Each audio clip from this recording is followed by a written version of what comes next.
بسم اللہ الرحمن الرحیم۔ السلام علیکم ورحمۃ اللہ وبرکاتہ۔ نماز عشاء کے بعد یہ پڑھیں، نماز عشاء کے بعد سورہ ملک پڑھیں۔ اس کے بعد آپ یہ عمل کریں، جو عمل میں آپ کو بتا رہا ہوں یہ آپ نے صبح شام کرنی ہے، اللہ تعالیٰ کا خاص کرم ہوگا۔ حضرت حسن رحمہ اللہ فرماتے ہیں کہ حضرت سمرہ نے فرمایا کہ میں تمہیں ایک ایسی حدیث نہ سناؤں جو میں نے رسول اللہ صلی اللہ علیہ وآلہ وسلم سے کئی بار سنی اور حضرت ابوبکر اور حضرت عمر سے بھی کئی بار سنی۔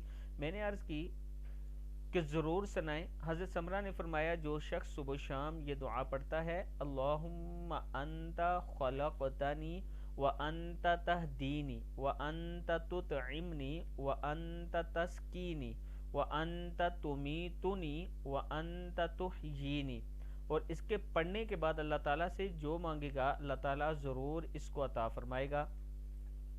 بڑا نور حاصل کرنے کے لیے حافظ ابو بکر رحمہ اللہ اپنی کتاب میں لکھتے ہیں کہ رسول اللہ صلی اللہ علیہ وآلہ وسلم نے فرمایا کہ جو شخص اس آیت کو رات کے وقت پڑھے گا اللہ تعالیٰ اسے اتنا بڑا نور عطا فرمائے گا جو عدن سے مکہ شریف تک ہوگا۔